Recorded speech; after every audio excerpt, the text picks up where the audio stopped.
नमस्कार YouTube family, कसे आहात? मी पण छान आहे.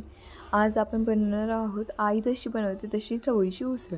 आता कांदा आई जशी कापते तसे नाही कापते, कारण आता नवीन पद्धतीने ही कांदा कापायची मशीन निघाली बघा. 150 ते 200 रुपयामध्ये अवेलेबल होते. आता काय केले, ह्याच्यामध्ये कांदा टाकून मस्त बारीक करून घेतला आहे. आता कांदा, टोमॅटो, लाल तिखट, जिरे, हळद हे सगळं घेतले. लसूण खोबऱ्याची जी पेस्ट आहे ती घेतली. कढई मस्त गरम करून घेतली. त्याच्यामध्ये तेल टाकून घ्यायचं आहे.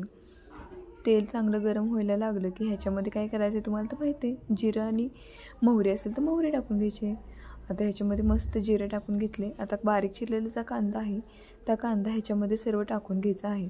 कांदा साधारण मी 2 ते 3 कांदे इथे घेतले आहेत, कारण उसळला जेवढा कांदा असेल तेवढी उसळ छान लागते. आता कांदा काय करायचा आहे, आपण चांगला लालसर होईपर्यंत भाजून घ्यायचा आहे. आता तुम्ही माझं चॅनल बघत असाल तर प्लीज, माझं चॅनल बघताय तर प्लीज सबस्क्राईब करा. सबस्क्राईब करायला खूप वेळ जात नाही, फक्त 2 ते 3 सेकंदामध्ये तुमचं सबस्क्राईब करून होईल. तर बघा कांदाही लाल झालेला आहे. ह्याच्यामध्ये आता लसूण आणि खोबऱ्याचे जे वाटण आपण टाकतो ते टाकून घ्यायचं आहे.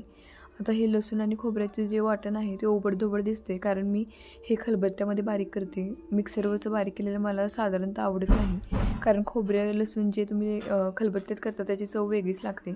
आता चवीनुसार ह्याच्यामध्ये मीठ टाकून घ्यायचं आहे आणि एक बारीक टोमॅटो चिरलेला होता तर चिरलेला टोमॅटो ह्याच्यामध्ये टाकून घ्यायचा आहे. चांगलं मस्त परतून घ्यायचं आहे तेल सुटेपर्यंत. अशा पद्धतीने चवळीची उसळ खूप चांगली लागते. तुम्हीही नक्की ट्राय करा. आणि हो, सबस्क्राईब करत करत तुम्ही लाईकही करत जावा, जेणेकरून आणखीन लोकांना माझं चॅनल कळेल. आता लाल तिखट जे आहे ते ह्याच्यामध्ये मी टाकून घेतलेलं आहे. थोडेसे हळद टाकून घ्यायचे आहे. गरम मसाला टाकून घ्यायचा आहे. आता गरम मसाला कुठलाही तुम्ही वापरू शकता. घरकुलची पुडी जरी 1 रुपयाची वापरली तरी उसळ छान लागते. आता हे चांगलं परतून घ्यायचं आहे. आता घाटी मसाला 2 चमचे मी ह्याच्यामध्ये टाकलेला आहे. आता चांगलं परतून घ्यायचं आहे परत आपल्याला हे.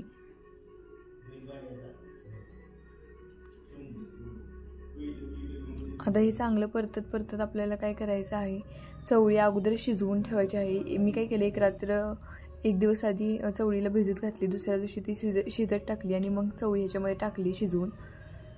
आणि ह्याच्यामध्ये काय करायचं आहे, थोडंसं पाणी टाकायचं आहे. कुकरमध्ये जे पाणी ओतले आपण तेच पाणी ह्याच्यामध्ये ओतायचं आहे आणि चांगलं मिक्स करून भाजी शिजवून घ्यायची आहे. आता ही चवळीची उसळ आपण धपाट्याबरोबर, चपातीबरोबर आणि भाकरीसोबतही खाऊ शकतो. आजची रेसिपी तुम्हाला कशी वाटली नक्की सांगा. धन्यवाद.